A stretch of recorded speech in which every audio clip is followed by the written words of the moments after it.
You open your eyes. Before you feel the mattress beneath you, before you see the morning light, your mind is already racing. Yesterday's to-dos, today's worries, that never-ending conversation in your head. And just like that, in less than 10 seconds, the weight of the world is already on your chest. But what if the first 10 minutes of your day determined how you live the next 16 hours? It's not magic, it's neuroscience, it's Buddhist wisdom, it's what monks have practiced for centuries. In this video, I share 7 sacred rituals that will transform the way you wake up. You don't need to be a Buddhist, you don't need hours of meditation, you just need 10 minutes and the decision to get started.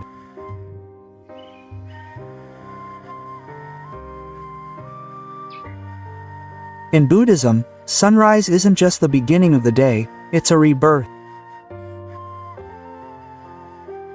Every morning, life gives you a blank page, but most people wake up dragging the weight of yesterday, anticipating tomorrow's fears, and missing the only moment that truly exists. Now, Buddhist monks know something we've forgotten. The way you wake up doesn't just affect your morning, it sets the energetic tone for your entire day. That's why, over the centuries, they've perfected simple yet profound rituals to start each day with peace. Not anxiety. And today, you're going to learn them. Let's get started. Ritual number 1. Saying gratitude before opening your eyes. It sounds simple, perhaps too simple to change anything, but there's a story that changes everything. In the mountains of the north, there was a monk named Cato. He lived in a hut so poor that the walls let in the winter wind. One early morning, before dawn, 3 men broke in to steal it. They searched every corner. There was nothing there, no food, no money, no valuables. As they left, frustrated, Cato sat up in bed and called out to them. "Wait!" The men turned around in fear. Cato threw off the only blanket he had, the one that protected him from the cold, and walked toward them with a smile. "Take this. I don't want you to leave my house empty-handed. I regret not having more to offer you." The 3 men, completely confused, took the blanket and disappeared into the darkness. Cato returned to his bed without a blanket, in the middle of winter. He lay down. He looked out the small window and whispered, "I wish I could have also given you this moon that accompanies me every night." Do you see? Quote.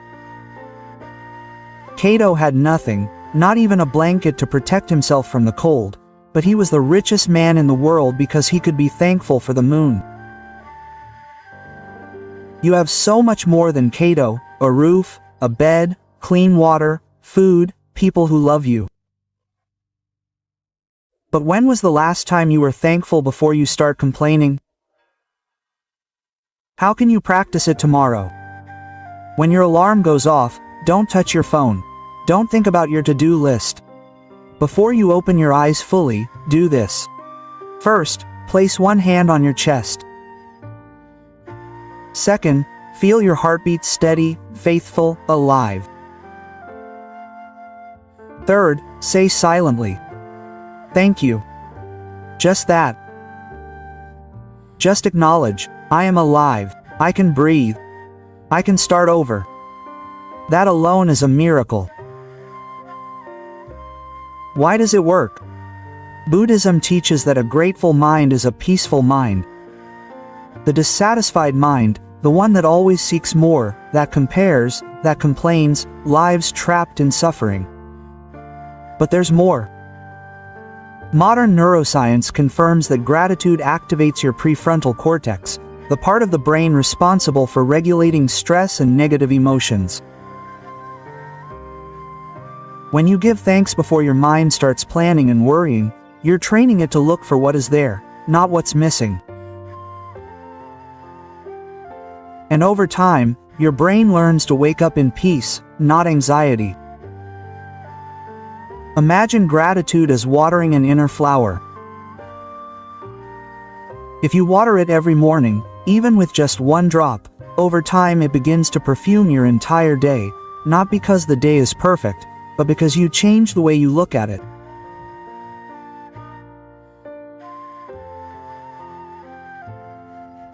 Ritual number 2, 3 conscious breaths. As soon as we wake up, our mind moves at the speed of light. Thoughts about what needs to be done, things we didn't finish yesterday, emotions we drag around like heavy suitcases. In the midst of this internal turmoil, Buddhism offers us a tool so simple that it seems impossible for it to work: conscious breathing. There's a teacher who used to say, if you walk, just walk. If you eat, just eat. If you breathe, just breathe. Quote. Seems obvious, right? But when was the last time you breathed knowing you were breathing? Most people breathe 16 times a minute, 960 times an hour, 23,000 times a day, and they never realize it. They live on autopilot, disconnected from their own bodies, lost in thoughts about the past or the future. I met a man named Daniel. He was a software engineer. He worked 12 hours a day in front of a screen. He told me that he lived in a constant state of anxiety. His mind was racing all the time, sleepless nights, panic attacks in the middle of meetings. One day, in complete desperation, he went to a Buddhist retreat in the mountains. On the first day, the retreat master gathered all the participants and told them something that Daniel would never forget. The master asked the group, "How many of you are breathing right now?" Everyone raised their hands in confusion at the obvious question. The teacher smiled, quote, "Very good, and a moment ago they were breathing." "Yes, master," they all answered. And as they were worrying in the car on the way to this place, they were also breathing. "Yes, master." The master was silent for a few seconds. Then he said something that changed everything for Daniel. "So, your peace has always been with you in every breath. But you were so busy looking for it in the future that you couldn't see it in the present." Daniel told me that those words tore him in two. His peace had always been there in every breath, but he had gone years without noticing it. And how to practice it tomorrow. After you say thank you before getting out of bed, stay with your eyes closed for a few seconds. Take 3 deep breaths. Breath 1. Inhale slowly through your nose. Count to 4. Feel the air coming in. Fill your lungs. Awaken every cell. Exhale gently through your mouth. Count to 6. Let go of yesterday's weight, the tensions, the anxiety. Breath 2. Inhale peace. Exhale, worry. Breath 3. Inhale clarity, exhale confusion. That's it. 3 breaths, less than a minute. Why does breathing work? It's the only process in the body that's automatic, but also voluntary. Your heart beats on its own, your stomach digests on its own, but your breathing can be automatic or conscious. And when you make it conscious, something magical happens. You send a signal to your nervous system. I'm safe. I can calm down. Buddhism teaches that conscious breathing is the most direct form of meditation. You don't need to sit for hours. You don't need to be in a temple. Just be present here and now in that simple act of inhaling and exhaling. Each breath is an opportunity to come home, to reconnect with your center. Think of your breath as an anchor. When the storm of thoughts drags you down, when you feel like you're losing control, your breath is always there waiting to bring you back to the present moment.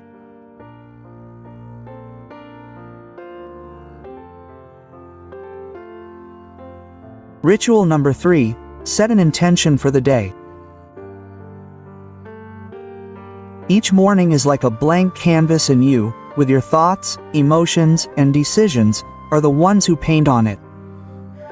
But before you start drawing any lines, Buddhism suggests that we do this, a silent but powerful act. Setting an intention. An intention is not a goal. A goal says, today I will accomplish X things. An intention says, today I will be a certain way. A goal focuses on doing.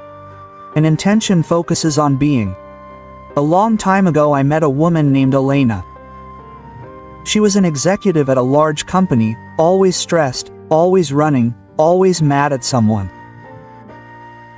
One day she said to me, "I don't understand why my life is so chaotic. I plan everything, I make lists, but I always end up frustrated." I asked her, "Every morning before you leave your house, do you ask yourself how you want to be that day?" She looked at me confused. "How do I want to be?" "No, I just think about what I have to do." "That's the problem," I told her. I asked her to try something. For a week, every morning, before she got up, pick a single word that defined how she wanted to be that day. Calm, compassion, patience, openness, whatever it was, just one word and remember it throughout the day. 2 weeks later she wrote to me, "I can't believe how everything changed. My job didn't change, my boss didn't change, but I changed and that changed everything else." How can you practice this tomorrow? After your 3 breaths, ask yourself honestly and gently, how do I want to live this day? It's not about making a to-do list, it's not a commitment to productivity, it's an internal statement. A heart-directedness, some powerful intentions. Today I choose to listen more and talk less. Today I choose to respond calmly, not react. Today I choose to see opportunities, not obstacles. Today I choose to treat others with compassion. Today I choose to be present. Pick one, just one, and remind yourself of it throughout your day. Why does it work? Buddhism teaches that everything begins in the mind. Every action is first born from a thought. Every word is born from an inner energy. That's why planting an intention upon awakening is like planting a seed of clarity in the fertile soil of your consciousness. And like any seed, it will grow if you water it with attention and presence. An intention is like a compass. It doesn't control what happens outside of you, but it helps you stay focused. When the day gets confusing, stressful, or uncertain, that intention is what reminds you of your true north. Without intention, you're like a ship without a rudder. You move, yes, but you don't know where to go. Where? With intention, every decision has direction, and that internal direction helps you make wiser decisions, avoid impulsive reactions, and live with more coherence between what you think, feel, and do. Stop for a moment. If you're listening to this, it means that something inside you is seeking peace. It's tired of the noise, of the rush, of waking up with anxiety. And that's okay, you're not alone in this. Millions of people wake up every day feeling that same weight on their chest. But today you're choosing to do something different. You're here learning, opening yourself up to a new way of starting. That in itself is an act of courage. Take a breath. You are exactly where you need to be. Let's continue. Ritual number 4, let go of expectations for the day. From the moment we wake up, our mind begins to build a mental script of how the day should go. Today everything will go as planned. Today there will be no setbacks. Today people will act as I expect. But reality rarely follows that script. And when it doesn't, discomfort sets in. Buddhism teaches something radical. Much of human suffering is a major part of human suffering. It is not born because of what happens, but because of what we expected to happen and did not happen. It is not the situation itself that hurts, it is the attachment to a fixed idea. We resist what is because we had imagined something else. My grandfather was a farmer. His whole life depended on the weather. One summer afternoon, I was about 12 years old. We were in the fields when a terrible storm began, hail, strong winds. I was scared. The entire harvest was going to be lost, I screamed. My grandfather, on the other hand, was calmly looking at the sky. I asked him, "Grandpa, aren't you worried?" He looked at me and smiled. "Grandson, I can work the land, I can sow the seeds, I can water the plants, but I can't control the weather. If I worry about what I can't control, I'll suffer all my life." The storm passed. Part of the harvest was lost. Part survived. And my grandfather kept working without complaining, without bitterness. He taught me something that day, that letting go of expectations is not giving up, it's choosing peace over control. How can I practice this tomorrow? After setting your intention, say silently, "Today I make room for the unexpected." Not everything will go as I want, and that's okay. This affirmation is not resignation, it's wisdom. It's choosing peace over control. It's trusting that even when the path changes, you can keep walking with dignity. Why does it work? Buddhism invites us to be like bamboo, strong on the inside, but flexible in its shape. Bamboo bends in the wind, but it doesn't break. So do we. If we learn to flow with changes, with unexpected twists and turns, our serenity is maintained, steady. When you let go of expectations, you make space. Space for surprise, space for learning, space for reality as it is. Expectations are like clenched fists. The tighter you clench, the more it hurts when life doesn't fit in your hand. But if you open your hands, if you let go, life can flow through you without breaking you.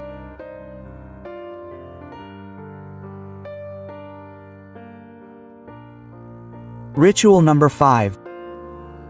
Meditate for even 5 minutes. In a world where noise begins even before the day, sitting in silence for a few minutes may seem like an impossible luxury. But in Buddhism, morning meditation is not a luxury, it is a necessity of the soul. You don't need long hours of seclusion.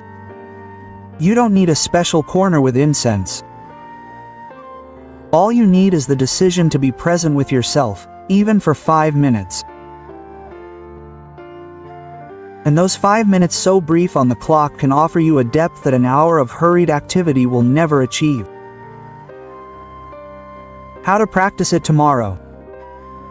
Sit on your bed or in a chair. Spine erect as one encountering something sacred. Close your eyes, set a timer for 5 minutes and simply breathe. Observe the natural rhythm of the air moving in and out. Listen to what moves inside you. Thoughts, emotions, physical sensations. It's all part of you. It's all allowed to be. The purpose is not to empty the mind. That's a misinterpretation. The purpose is to observe what is without intervening, without judging, without escaping. Buddhism teaches that meditation is not about stopping thinking, it's about stopping being carried away by thoughts. It's like sitting on the edge of a river and watching the current flow, but without jumping in. You learn to look kindly at whatever comes up. A concern, a joy, a memory, a tension. You look at it, breathe it in, let it pass. Why does this stillness work? It's not a void, it's a space full of life. It's there where you can listen to yourself without distraction, where you can find yourself without masks, where you can rest in the present. This moment of silence acts as medicine for inner turmoil. It won't always heal what hurts, but it does smooth the edges, relieve pressure, and clear vision. Imagine your mind as if it were your own. It's like a glass of water with dirt in it. If you constantly stir it with thoughts and worries, the water stays cloudy. But if you leave it still, even for a few minutes, the dirt settles and the water becomes crystal clear. That's what meditation is. A moment of stillness to clear your mind. Ritual number 6. Practice loving kindness. Every morning, before you go out into the world, you have the opportunity to plant a different energy within yourself. An energy that is not born of urgency or obligation, but of a sincere desire for the well-being of all beings. This practice is called loving kindness, and it is one of the most powerful ways to transform your day and your heart. You don't need to do big rituals. You don't need to say words out loud. All you need to do is close your eyes for a few seconds and wish well for yourself, for the people you love, for those you don't know, and especially for those who have hurt you. How do you practice it tomorrow? Step 1. Start with yourself. Silently. Repeat softly, may I be at peace. May I be healthy. May I be free from suffering. Don't say it out of habit, say it as if you were speaking to your soul, because many times the first person we forget to treat with love is ourselves. Step 2. Take that wish to your loved ones. Imagine someone you love. Visualize their face and repeat internally that you may be at peace, that you may be healthy, that you may live with joy. Visualize that wish enveloping that person like a warm breeze, like a silent ray of light. And step 3, extend it to someone neutral. Think of someone with whom you do not have a close relationship, but who also lives their own struggles, joys and fears. The neighbor, the cashier at the supermarket, someone you saw on the street today. Offer them the same wish without distinction. Step 4. If you feel ready, include the one who hurt you. This is the hardest, but the most liberating. Think of someone with whom you have had difficulties, not to justify what happened, but to free yourself from the resentment that binds you.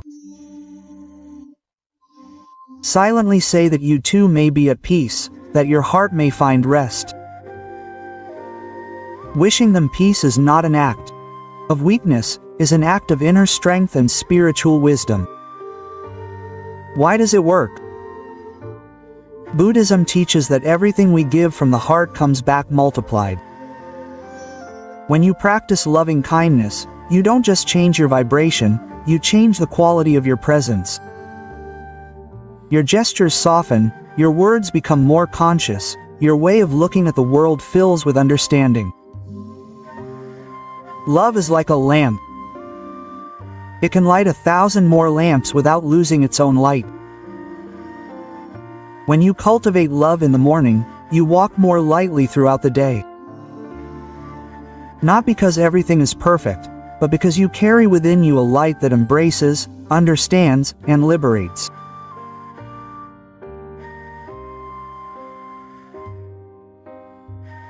Ritual number 7, walk mindfully. Walking is one of the most automatic actions we perform each day. We do it without thinking, without noticing the movements of our bodies, without paying attention to what is happening beneath our feet. But in the Buddhist view, Even the first steps of the day can become a deep meditation. Mindfulness is not limited to sitting in silence. It is also cultivated as you move, as you inhabit your body, as you walk. That is why, when you get out of bed, make a conscious effort to walk slowly with complete presence. How can you practice this tomorrow? Don't rush to the bathroom. Don't look at your phone. Don't start your routine on autopilot. Walk as if you are honoring life. Feel your feet touching the ground. Notice how each part of your body collaborates in this simple yet miraculous movement. Observe the balance, the softness, the natural strength of your gait, and as you walk, breathe slowly. Allow your breathing to synchronize with your step, like a silent dance between body and consciousness. You can repeat softly in your mind, "I am here, I am alive." These words are not empty affirmations, they are reminders that you are present, awake, grateful for the opportunity to begin a new day. Why does it work? Mindful walking transforms the ordinary into the sacred.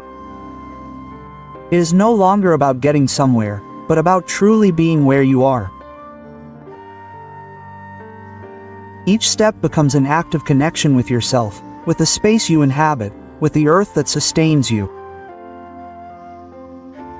Buddhism teaches that the body in conscious movement is a tool for calming the mind.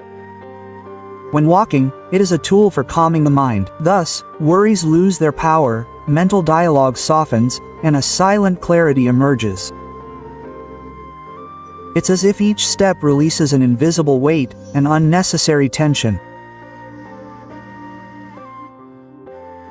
Each conscious step is a seed of peace that you plant, and over time, that way of walking also transforms your way of living. Because those who walk consciously live consciously.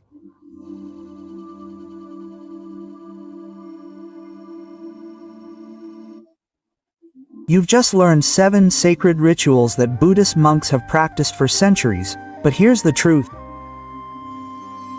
You don't need to do them all at once. In fact, if you try to do everything tomorrow, you probably won't get anything done in a week. How do you get started without overwhelming yourself? Week 1. Pick just one ritual. If you tend to wake up anxious, start with gratitude. Ritual number 1. If your mind is always racing, start with breathing. Ritual number 2. If you feel lost in your day, start with intention. Ritual number 3. Do this for 7 consecutive days.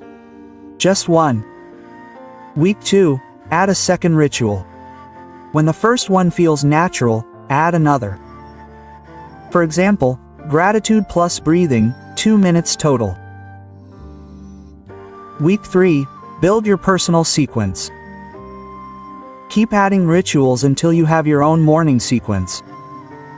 It doesn't have to be perfect, it just has to be yours. If you want to do them all, here's the full routine. Gratitude 30 seconds. 3 breaths 1 minute. Intention 30 seconds.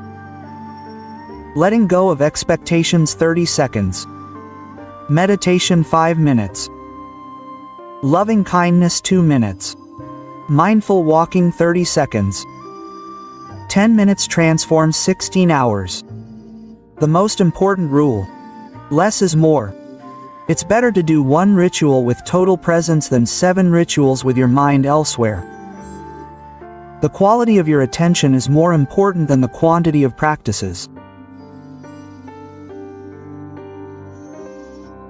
Dear Mystic, remember how we started this video? We talked about that moment when you open your eyes and your mind is already racing. The weight of the world on your chest in less than 10 seconds. But now you know something you didn't know 27 minutes ago. The first 10 minutes of your day do determine the next 16 hours. Not because they're magical, but because you chose how you woke up. not in reaction, but in intention, not in anxiety, but in peace. Tomorrow, when your alarm goes off, you have a choice. You can pick up your phone, enter the whirlwind, and start your day as usual.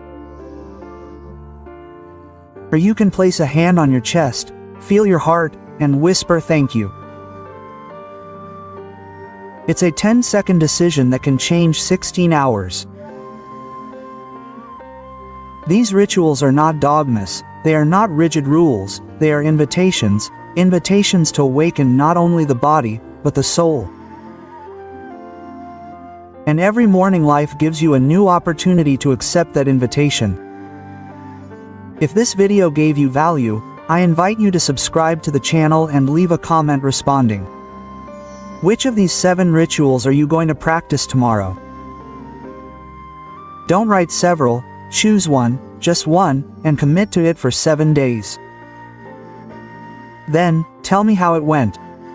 May you have a day full of peace, clarity, and light. And remember, change doesn't happen in a day, it happens in the small decisions you make each morning.